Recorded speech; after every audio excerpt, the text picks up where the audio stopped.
Kalau kita tahu, kita ini semua finite, tidak kekal. Kita fokus ke Tuhan, kita ada akses, kita berinteraksi dengan Tuhan, itu dampaknya bisa kekal sampai kemana-mana.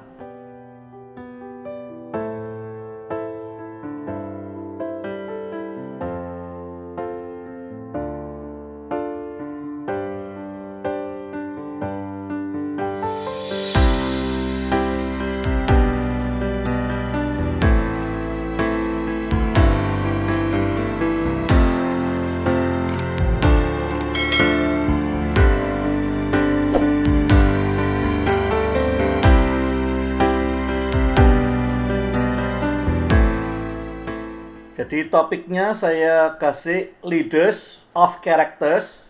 Semestinya kalau saya sebut leaders, harusnya leaders semua harusnya berkarakter. Leaders itu command respect. Bukan demand respect, tapi command respect. Kemanapun dia pergi, orang mau tidak mau akan respect leader of character. Nah, saya mulai dengan definisi dulu.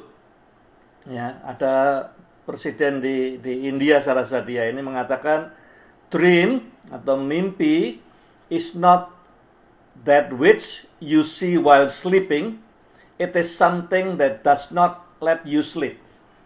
Nah, di dalam Kisah Rasul pasal 2 ayat 17, juga Yoel 2 ayat 28, dikatakan anak-anakmu akan bernubuat, teruna-teruna orang muda akan see vision, akan melihat vision ke depan, orang-orang tua akan bermimpi. Nah, itu adalah tanda pencurahan Roh Kudus besar-besaran pada akhir zaman. Pada umumnya, yang dimaksud bermimpi di sini bukan mimpi waktu tidur, tapi mimpi yang membuat tidak bisa tidur. Jadi, orang India ini menafsirkan, dan menurut saya benar, yang dimaksud Kisah pasal 2, yang dimaksud Tuhan bahwa orang-orang tua akan bermimpi, itu bukan orang tua yang ngantukan terus tidur terus mimpi, bukan. Ya, tetapi orang tua yang biasanya sudah hilang mimpinya, orang-orang yang 60 tahun ke atas sudah mikirnya mau pensiun, mainan dengan cucu, tidak ada mimpinya lagi. Kesibukannya hanya reuni, buka-buka album masa lalu, ingat masa lalu. Pada akhir zaman, waktu Roh Tuhan dicurahkan, orang tua akan bermimpi lagi. Tidak bisa tidur karena lihat mimpi dari Tuhan. Visi yang besar daripada Tuhan.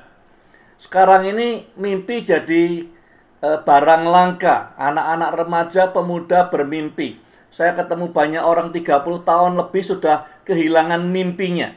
Sudah hidup dalam realitas yang bukan realitas. Yang kita maksud dengan mimpi di sini adalah mimpi yang membuat kita tidak bisa tidur. Ini tanda lawatan Tuhan akhir zaman. Jadi yang saudara dan saya yang lebih dari 30 tahun, ya, cek ke dalam diri kita lagi, masih ada mimpinya enggak yang membuat kita tidak bisa tidur, buat kita nangis di hadapan Tuhan, ya, yang terus gugah hati kita. The vision of the future, mimpi-mimpi besar untuk anak cucu kita, untuk generasi kita, dan seterusnya.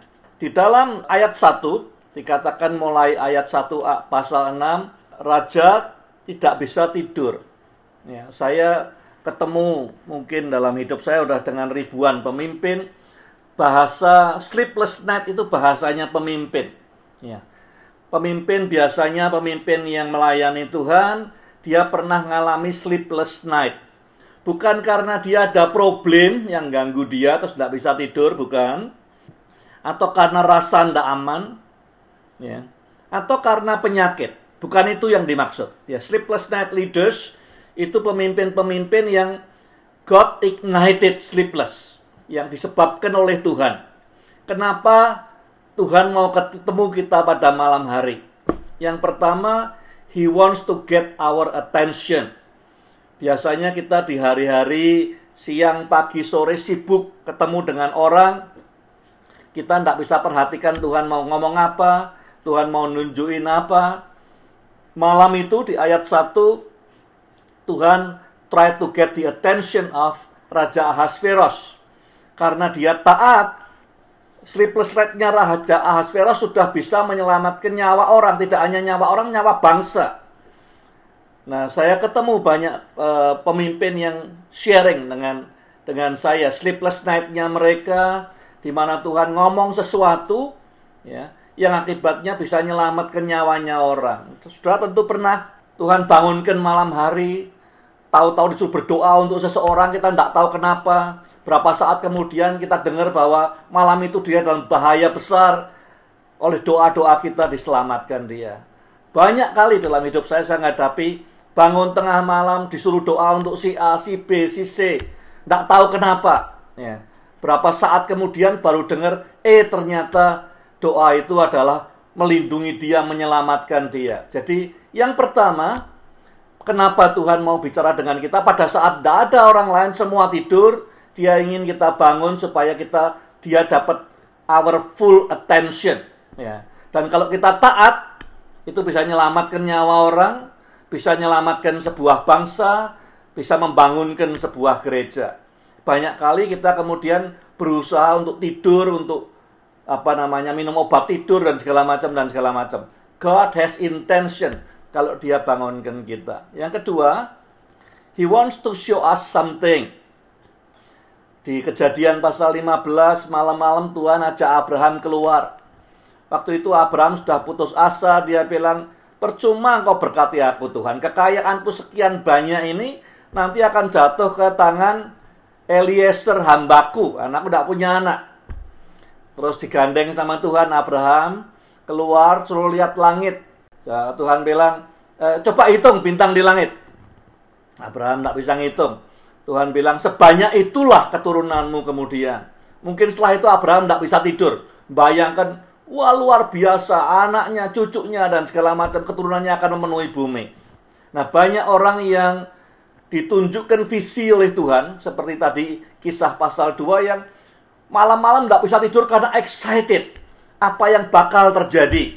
Ya. Apa yang mungkin terjadi. What is possible dengan gereja ini, dengan pelayanan ini. What is possible? Banyak pemimpin malam-malam mengimajinasikan bagaimana kejadiannya nanti kalau sampai ada 30.000 pemimpin, setiap desa mendengar Injil, dan segala macam.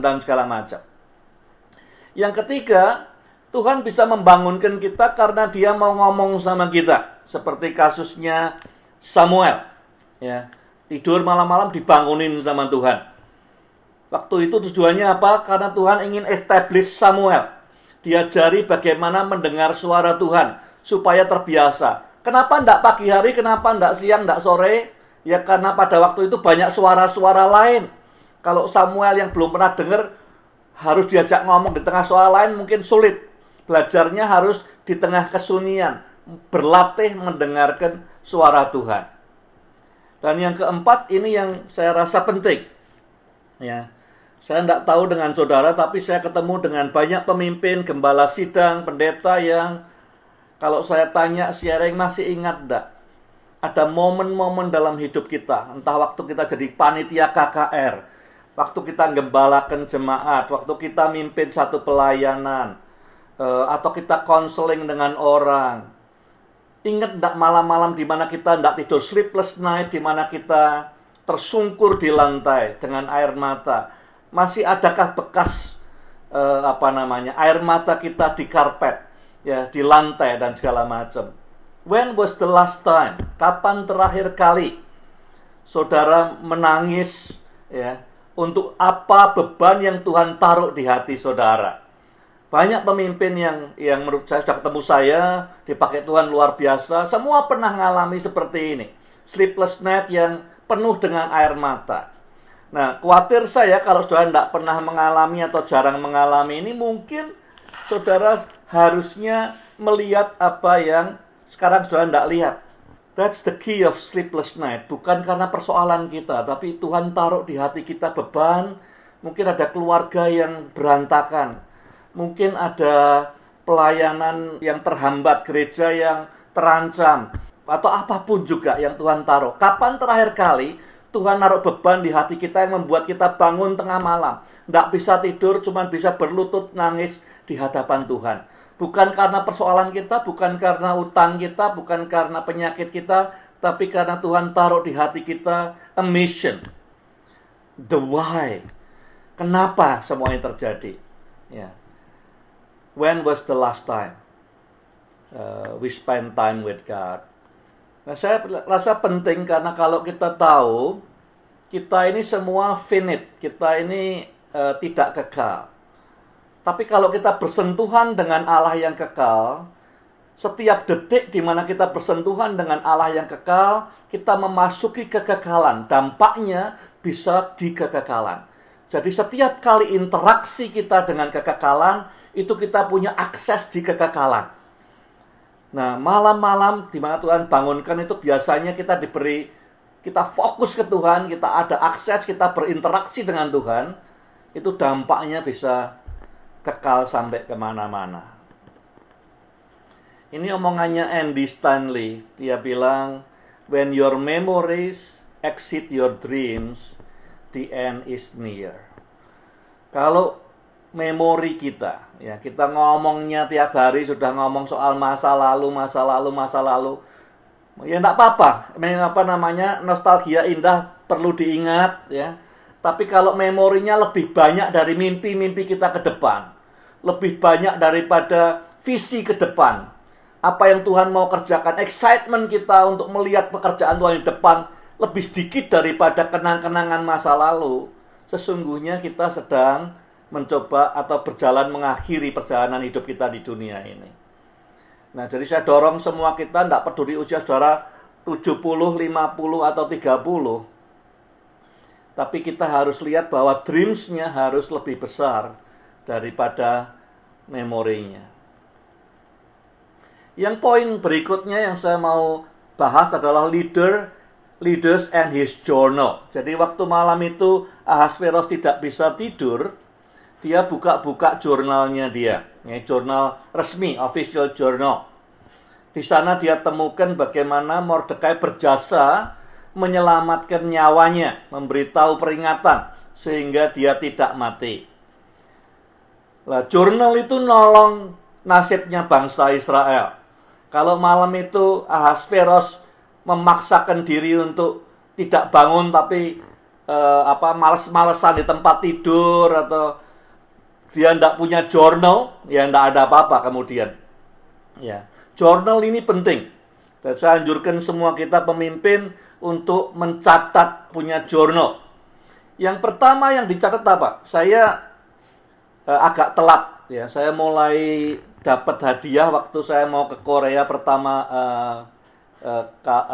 Kedua kali tahun 85 awal, tahun 84 akhir dapat hadiah jurnal. Saya bawa kuliah di Korea, dan sejak itu semua yang saya bisa tulis, saya tulis semua yang Tuhan sampaikan pada saya lewat mimpi, lewat orang lain, lewat suara hati, lewat firman Tuhan, semua tertulis. Nah, yang pertama, jurnal gunanya apa? Menulis janji-janjinya Tuhan. Ya, saya masih ada, mungkin sudah buku keempat atau kelima, saya lupa. Ya, tapi ada janji-janji Tuhan.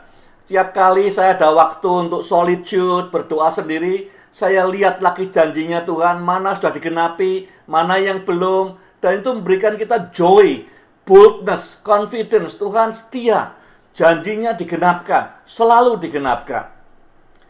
Jadi jurnal itu apa? Bukan sekedar buku harian, nulis hari ini ngapain, hari itu ngapain, bukan. Tapi nomor satu adalah menyimpan semua janji-janji Tuhan. Karena Tuhan itu Allah yang penuh dengan kesetiaan. Dia genapkan semua janjinya. Memberi kita boldness, berani bertindak dengan iman. Karena udah lihat ratusan ribuan kali janji terpenuhi. Yang kedua, jurnal itu apa? Itu records of God's deeds, pekerjaan Allah di masa lalu. Jadi kita grateful. Tuhan pernah nyembuhkan, Tuhan pernah ngomong lewat si A, kok persis si B ngomong begini, menyelesaikan persoalan saya. Semua kita lihat bagaimana Tuhan orchestrated. Dan kalau kita lihat karya Tuhan di masa lalu, semua kebaikannya, itu akan buat kita penuh ucapan syukur dan grateful dan strengthen, dikuatkan. Nah, saya mulai berdoa di Indonesia tahun 2016 sampai 2017. Sabbatical setahun. Belum selesai setahun, Saya pulang ke Amerika sebentar, liburan Natal 2017 Januari. Mentor saya namanya Charlie, dia bilang, kamu sudah berdoa 8 bulan, 7 bulan, ya, dapat apa dari Tuhan? Saya bilang, saya ada dapat 3 hal, banyak hal yang ditawarkan, tapi 3 hal ini rasanya strategis dan penting. Terus dia bilang, tolong tulis 3 hal itu, supaya saya bisa ikut mendoakannya, menolong, membantu kamu. Dan juga mungkin planmu apa tahun ini. Waktu saya buat plan itu, saya nggak ngerti, belum punya tim, belum mau tahu tinggal di mana, mau di Beijing atau mau di Jakarta, Bandung, Salatiga, atau di mana saya belum tahu mau tinggalnya. Tidak betul-betul cermat gitu plannya waktu itu. Setiap poin dari plan itu, semua yang dicapai, outcome, goal, yang dibuat sebelum ketemu siapa-siapa, every single of them digenapkan oleh Tuhan. Sampai Desember 2017. Yang ketiga, jurnal buat apa? Jurnal mencatat engagement kita dengan Tuhan. Tidak hanya sekedar satu arah, tapi mencatat setiap kali sudah bertemu dengan Tuhan, entah itu lewat khotbah, entah itu lewat pelayanan, entah lewat ngelihat sesuatu, entah lewat mimpi, atau apapun juga. Semua engagement dengan Tuhan. Seperti saya katakan tadi, semua pertemuan saudara dengan Allah yang kekal, itu membuka pintu kekekalan buat saudara. Dia nulis semua ini bukan sekedar buat dia, tapi supaya kemudian hari anak-anaknya, cucunya bisa ngeliat kapan dan bagaimana papahnya, kakeknya ini ketemu dengan Tuhan, bicara dengan Tuhan, ngomong apa semua. Jadi menurut saya itu pemberian yang terbaik yang sudah bisa berikan kepada anak cucu saudara. Ya.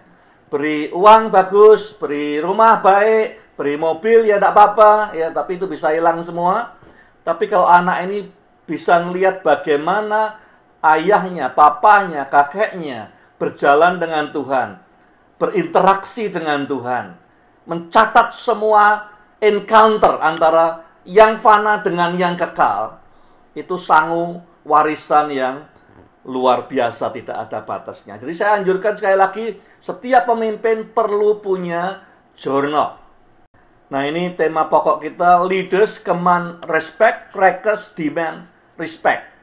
Ya, leaders tidak perlu minta-minta, orang semua, ya dia tidak perlu mengumumkan dia leaders pun, orang respect. Ya, orang respect karena karakternya, karena reputasinya. Crackers itu apa? Crackers itu makanan kayak biskuit yang kalau dimakan bunyinya rame tapi tidak bikin kenyang. Dampaknya tidak jelas kelihatan. Ya. Dia demand respect, pengennya dipuji terus. Itu yang bedakan pemimpin yang sungguhan dengan pemimpin yang model crackers. Ada beberapa hal yang saya pelajari dari hidupnya Mordekai. Saya perhatikan di ayat 8 kalau tidak salah, waktu Raja bertanya kepada Haman, apa yang harus kita buat untuk orang yang Raja mau hormati, respect, honor. Ya. Ini menarik buat saya, karena pagi itu Raja tidak bermaksud memberi hadiah, atau reward, atau balas jasa, atau sekedar ucapan terima kasih. Tidak. Pagi itu Raja bermaksud honoring, memberi respect kepada satu orang ini. Nah, kalau misalnya Raja mau berbuat begitu karena dia merasa dia utang budi, diselamatkan nyawanya, yang lazim adalah diberi hadiah. Naikkan pangkatnya, dikasih emas, atau kasih rumah. Ya. Tapi ini enggak. Pagi itu kenapa kok dia bilang, the king delights to honor. Ya. Karena seandainya pagi itu yang diberikan raja adalah balas jasa, rewards atau hadiah, maka itu tidak akan mampu menyelamatkan nyawanya si Mordekai. Tidak akan bisa. Tapi raja ingin tahu bagaimana menghormati respect. Dan respect itu kaitannya dengan karakter. Lah, Mordekai di pintu gerbang, raja kan tidak mengurung diri di istana, dia keluar masuk pintu gerbang. Mordekai termasuk pegawai di kerajaan. Pintu gerbang biasanya melambangkan tempat keputusan pengadilan dijalankan di zaman itu, ya. Dan sudah 2 tahun lebih orang ini berbuat sesuatu yang baik, tidak ada imbalan, tapi tidak ada protes, tidak nagih apa-apa, tetap hidupnya sama, sukacita, tidak ada masalah. Jadi Mordekai mengerjakan, melaporkan kejahatan ini bukan karena cari upah, bukan cari pujian, bukan cari penghargaan, tapi sekedar ekspresi daripada karakternya. Days in, days out, yaitu yang dia kerjakan. Integritas, ya, kebenaran, kejujuran, semua itu yang dikerjakan otomatis karena itu karakternya. Nah, karena itu karakter yang ditunjukkan tiap hari, oleh itulah kemudian raja merasa ini orang perlu dihormati. Tidak hanya menerima hadiah, imbalan atau apa. Mordekai tidak mengharapkan imbalan. Ya, dia tidak mengharapkan pujian. Selama bertahun-tahun tertunda juga tidak masalah dia. Di ayat 12 dikatakan habis dia diarak keliling kota, ya, dia kembali ke tempatnya, tidak ada apa-apa. Ya. Banyak orang yang kemudian diberi recognition seperti itu, langsung hidupnya berubah sama sekali. Gaya hidupnya berubah, cara jalannya berubah, senyumnya berubah, jamnya berubah, semua berubah. Dikatakan di Alkitab ayat 12, setelah semua itu selesai, Mordekai pulang ke pintu gerbang. Titik, tidak ada ekspresi apa-apa. Tidak pesta pora, tidak berubah segala macam. It's okay, it's normal. Ya, pujian biasa, ya, lidah manusia tidak bertulang, besok muji, lusa bisa ngutuk dan segala macam. Yang penting karakter didemonstrasikan. Satu lagi yang kita belajar dari Mordekai adalah belajar tentang timingnya Tuhan. Karena banyak hal di Alkitab harus kita pelajari. Banyak kesalahan ya karena kita salah dengan timingnya Tuhan. Banyak berkat karena kita benar dengan timingnya Tuhan. Kalau saja raja ingat dulu begitu dia diselamatkan nyawanya terus beli reward, hari ini mati Mordekai. This is Mordekai last day. Ya, sudah dalam plannya semua oleh Haman. Hari ini hari terakhirnya Mordekai. Tapi timingnya Tuhan itu selalu luar biasa. Jadi kalau sudah berdoa, ya, berkatnya tertunda itu bukan tertunda karena belum di timing yang tepat. Ya, seringkali di kitab Esther ini kuncinya adalah timing. Jam kita sama jam Tuhan itu geraknya beda. Jadi kita harus sering nyocokkan jam kita dengan jamnya Tuhan. Nah, kalau saudara tidak pernah ambil waktu sendiri dengan Tuhan, tidak pernah ngabiskan malaman dengan Tuhan, gimana cara nyocokkan jamnya dengan Tuhan? Bersekutu dengan Tuhan, biasanya kita boleh berjalan seirama dengan Tuhan. Tidak kecepatan, tidak terlalu lambat. Nah, Haman ini haus dan selalu nuntut orang untuk menghormati dia. Jadi dia kayak crackers gitu. Waktu dia dikatakan di ayat 12, selesai semua ini, Mordekai pulang ke gerbang kerajaan, si Haman tergesa-gesa pulang ke rumahnya dengan berduka. Lihat orang lain berhasil, dia berduka. Lihat orang lain sukses, dia berduka. Itu tandanya mentalnya mental crackers, bukan mental pemimpin. Ya, lihat orang lain dihormati, dia susah. Nah, ini Edward Abbey berkata, an empty man is full of himself. Jadi orang yang sesungguhnya kosong melompong, tong kosong itu, ya, itu karena dia penuh dengan dirinya sendiri, keegoannya sendiri, keakuannya sendiri. Ya, orang yang egonya penuh, sesungguhnya dia itu kosong, tidak ada isinya apa-apa. Kita belajar dari Haman apa? Ya, walaupun Haman ini hari terakhirnya Haman juga, ya. Tadinya rencananya ini hari terakhirnya Mordekai, ternyata hari terakhirnya Haman. Jadi ini anggap aja warisan dari Haman, ya. Kita belajar 5 hal kenapa dia gagal hari itu. Plannya kelihatannya bagus, dia bangun pagi, sudah well plan, pakaiannya ditata rapi, dia mau ngadep raja. Tidak ada sulitnya minta raja menyetujui untuk bunuh satu orang. Wong bunuh satu bangsa aja disetujui kok. Ya, raja sayang sama Haman. Jadi dia merasa tidak ada halangan, semua akan smooth. Sore hari pulang setelah minum anggur di rumahnya Esther dengan raja, akan gantung Mordekai. Itu plannya dia. Tapi semua berbalik dan ini menjadi hari terakhirnya Haman. Yang pertama, Haman mengambil keputusan dan buat perencanaan tanpa data yang baik. Ya. Dia ngambil keputusan, dia pikir Mordekai is easy prey. Ya, mudah dikalahkan. Dia tidak pernah lihat karena Mordekai berjasanya sebelum Haman diangkat jadi Perdana Menteri. Jadi Haman mungkin tidak pernah tahu jasa-jasanya Mordekai. Dia tidak riset sebelum dia menjabat. Dia cuma pikir selama ini selama dia jadi Perdana Menteri, yang paling disayang oleh raja adalah saya.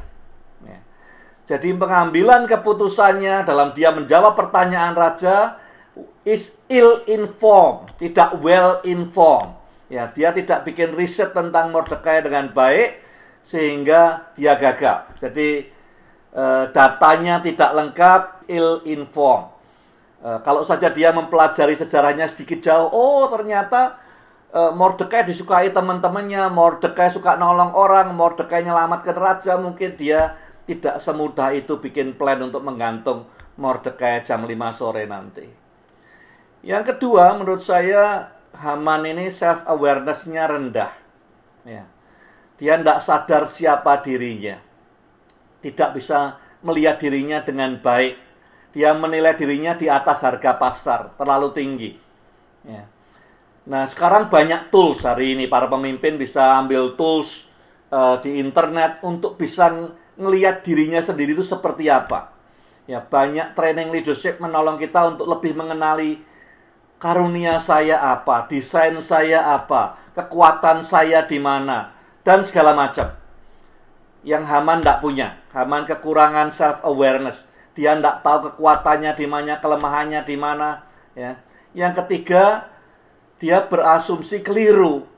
Karena asumsinya keliru, kesimpulannya keliru. Ya. Kenapa dia sampai berasumsi keliru? Karena dia tidak sadar dia punya blind spot.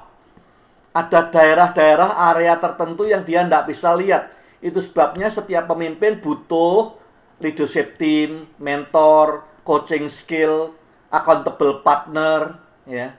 Dia tidak punya Haman. Ya, dia cuma main sendirian, main feeling sendirian. Ya, asumsinya keliru, kesimpulannya keliru, akhirnya dia kalah. Yang nomor 4, dia begitu confidence sehingga tidak buat plan B atau plan C. Dia anggap ini jalan. Begitu dia gagal, dia bingung mau ngapain. Ya. Yang kelima, pride and lack of empowerment membuat kita tidak bisa agile, tidak bisa respon dengan perubahan dengan cepat. Jadi yang membuat engsel atau sendi-sendi kita kaku untuk bereaksi terhadap perubahan adalah pride kita sendiri. Sesungguhnya kesombongan kita sendiri. Waktu dia mulai merasa terhina, ya, berteriak-teriak di pinggir jalan, dia langsung pulang ke rumah, tidak ngerti harus ngambil sikap bagaimana. Kalau dia sesungguhnya self-aware-nya bagus, pride-nya tidak ada, begitu dia pulang, dia akan cari collaboration dengan Mordekai. Tapi tidak, dia malah pulang ke rumah, kudungan, duka, cerita ke orang lain kekalahannya, akibatnya dia mati hari itu. Kita harus bikin keputusan yang well-informed, planning yang well-informed.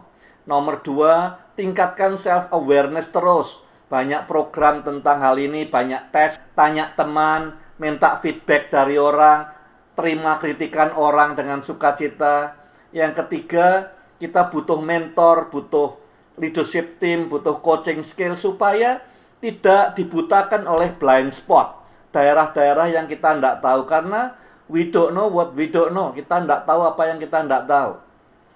Yang keempat, selalu ada backup plan. Selalu ada backup plan. Yang tidak ada no plan B hanya kalau pemuritan. Semua yang lain butuh backup plan. Yang terakhir, pride. Itu yang membuat kita tidak bisa respon dengan cepat dalam perubahan. God is eager to fill you with His love and abundance. Tuhan kepingin, setiap kali sudah datang ke dia, entah itu malam hari atau kapanpun, dia ingin melimpahi hidupmu, dipenuhi dengan kasih dan abundance. The reason kenapa beberapa orang sudah datang ke Tuhan, nyembah Tuhan, cari Tuhan, tapi pergi tetap kosong, ya. The reason why God cannot fill you with His love and abundance is because you are so full of yourself. Karena tangan kita penuh, hati kita penuh dengan diri kita sendiri. Jadi kita harus belajar ngosongkan diri kita sendiri supaya Tuhan bisa memenuhi kita. Ya, supaya Tuhan bisa melengkapi kita, kita harus ngosongkan diri tiap hari sedikit demi sedikit. Pada umumnya ada sekitar 10% kira-kira orang di perusahaan yang selalu menentang perubahan. Ya, dan selalu ngomongnya ndak enak. Ya, selalu ngeritik. Nah, biasanya itu umum seperti itu. Tapi kalau pemimpinnya ndak baik, culture-nya perusahaan ndak baik, maka ini bisa meningkat. Ya, bisa jadi 15%, 20%. Nah, itu kemudian menjadikan tempat kerja bukan tempat yang enak. Kita ndak kerasan, kita hanya datang kerja karena uangnya saja. Ya. Tapi bahwa di tiap tempat kerja mungkin terjadi itu iya, tapi kalau pemimpinnya baik, kulturnya baik, maka orang-orang seperti ini bisa ditekan rendah prosentasenya. Satu itu. Kedua adalah, apakah ada kaitannya dengan rekrutmen? Tentu ada. Kalau saudara kenal itu General Electric, Welch, ya, dia tiap tahun diambil 5 orang yang paling tidak engage, yang paling tidak produktif, dikeluarkan. Ya, karena itu menjadi liability, ya orang semua protes sama dia. Ya, biasanya orang yang liability, merugikan perusahaan, tidak produktif, cuman bikin masalah gitu ya.